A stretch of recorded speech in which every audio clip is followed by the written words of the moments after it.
So the natural offshoot or the progression of the Marxist theory of class revolution will be going into socialism.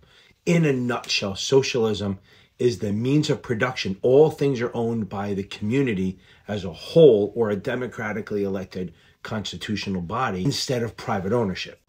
Now that sounds a lot like communism, but communism is absolutely both production and consumption is owned by the state. So the state decides who makes it and who gets to eat it. And that really is almost like if socialism became corrupt, that's where it could go. And yes, capitalism could go corrupt also. We may see some of that now.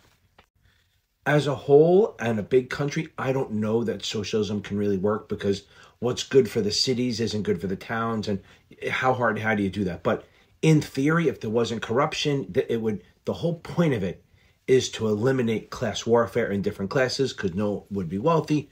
The biggest criticism of it, one of the biggest criticism, is that it reduces incentive because there's no reason for you to go do more than you're expected to. You're expected to do this, build that, make that, and that's all you do. There's no reward for doing more than that, so people won't be incentivized. And that's the polar opposite of capitalism, which rewards incentive. I'm not saying I still think capitalism is the better one, but I see the value and the theory behind socialism on a very small level. And we do that, right? So we do have some sort of like Medicare socialist, Social Security. These are things what people put in, and they're not exactly socialism, I can't speak, but people are putting in for the greater good of everyone else.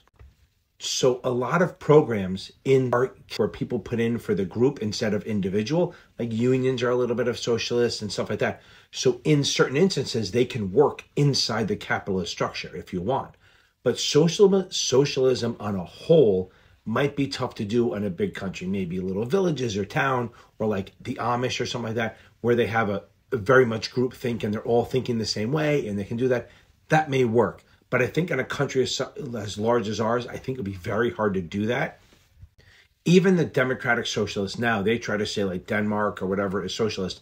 And Denmark makes it very clear they're a market economy. And that's the thing. So socialism is not a market economy. What is being sold or produced is determined by the group or the state or the people in charge.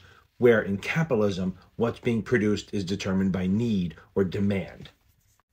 So as a recap, socialism is when all the means of production are controlled by the group. No, there's no private ownership or very little private ownership. The group decides what's owned, maybe personal items and stuff like that. But as far as production, it's all owned by the group. And they, as a group or elected officials,